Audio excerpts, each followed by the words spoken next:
Well, good morning, everybody. Here we are on a Friday. And for those of you who Fridays are significant because you get the weekends off, congratulations. You're almost ready to start your weekend. Another wonderful cloudy day, and we're expecting more rain again.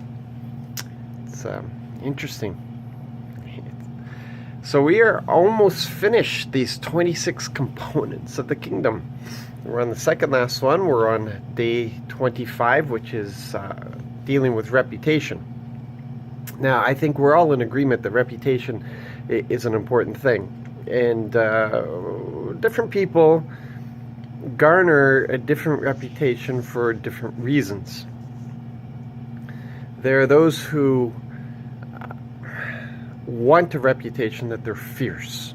And the reason that they put that out and they gain that reputation is really to defend themselves. So if they have that reputation, there'll be less people who will bother them. If you know that somebody is going to be angry at you for asking a favor, you're probably not going to ask them a favor. So they put that reputation out there to protect themselves.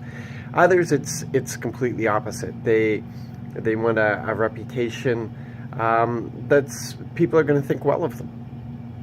That they want a good name.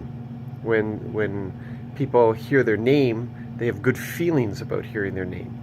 Oh yeah, that's a good person. Oh, they're a kind person. Yeah, they're very generous. It's a very generous person. And these are the. I know that as a young man growing up, I wanted to gain a reputation of being being kind. Of giving, of selflessness. I wanted a reputation of being a hard worker, determined, never giving up. These were the things that were important values to me that I had seen in other people, and I saw the reputation that they had gained, and I wanted to gain it as well. So we can understand reputation.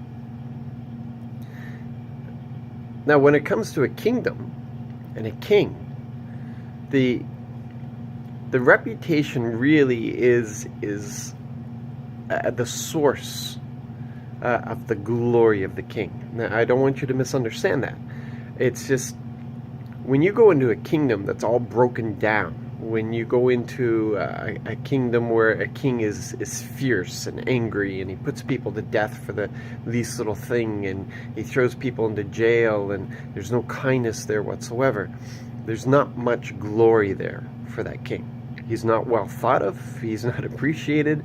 When he dies, nobody's going to go to his funeral. There's going to be no monuments raised in his name. It's just, he will be forgotten. And then there are those kingdoms you go into, and the people have plenty. They're happy. The king makes good decisions for them. The king is always thoughtful of them. The king is always sacrificing for them. He's putting himself out for them. His whole purpose is to make life good in his kingdom. His glory is found in that. People talk well of him when they speak of that king. Everybody is glad and want to talk about the things that's happened to them, that they've gained because of the kindness of the king, and his reputation increases and grows a good reputation, and it's his glory. It's his glory. There will be many monuments lifted in his name, and people will talk about him for forever and ever because of the prosperity that he brought in. We look at King David and the reputation he had as a defender, as a fighter, as a warrior, and he's revered to this day as the greatest king that Israel ever had. We look at King Solomon, and at least in his early days, and we see the glory that he received, it just in the way he did things. He made gold and silver so plentiful in his kingdom, and everybody was prosperous, and everybody was happy, and there were no wars, and that was his glory. So when we relate that to the kingdom of God, we should be able to begin to understand that our view of our king is often out of sorts. because we're not living the kingdom that he intended us to have. He's given us all these promises. He's provided all these resources, and we don't take advantage of them. And it's crazy. because we're living in in these broken lives. We're living lives that are shacks, where he wants us to live lives that are palaces. Don't misunderstand what I'm saying. Because I've told you before, in the kingdom of God, there's no such thing as prosperity and poverty. There's not supposed to be, because it's a commonwealth. He wants the same for all of his citizens. All of his citizens. All the promises apply to all the citizens. So if we're living in a place of fear and anxiety and brokenness, that's on us. That's not on him. But yet, his reputation, we're responsible for how what people think of him and how they see him, because they're not going to read the Bible. They're not going to study this thing, but they see us. We are the living where that word comes alive in us. His reputation comes alive in us. The character that we carry is his character: loving, kind, generous. But more than the power, the healing that he calls us to do: raise the dead, heal the sick, bring sight to the blind, cure the skin diseases. These are all things that are given to us to do because it's his reputation. A life of joy and of victory, where circumstances just have no effect on us whatsoever, that we worship regardless, that we have joy regardless, that we have peace regardless, because he is our joy and he is our peace. He is the source of everything in us. The King is always present with us. See, this is the life that we're called to live, a life in abundance, he said. He's come to give us life, and life in abundance. Why? Because it's his reputation. He's a good king, but we don't live like he's a good king. The world doesn't see him as a good king because of the way we portray him. That's on us. And we all have to give an account for that. It's not too late to turn that around.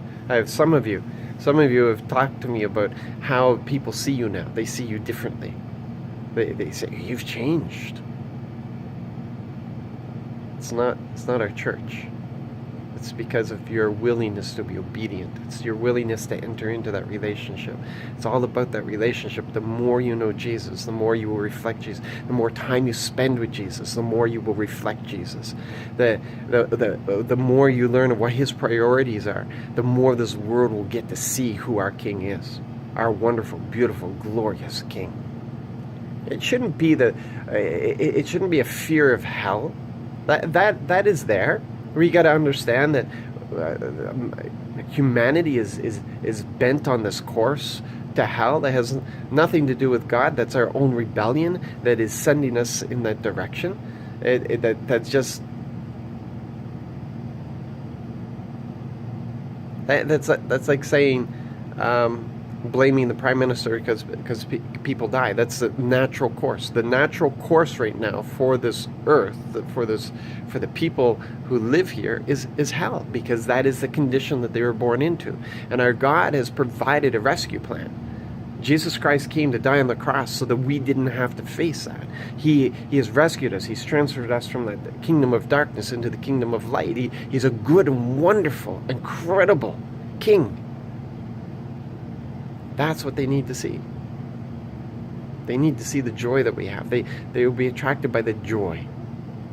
There are those who will turn to him because of their fear of hell. But they'll miss out. They'll become religious.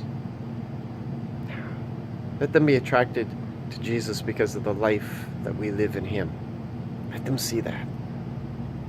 Let them see that, and let his reputation grow. You have a most wonderful, blessed, incredible day today, and think of the King. You're his friend. Protect his reputation. Let them see him. Let them think well of him. And bless his name today.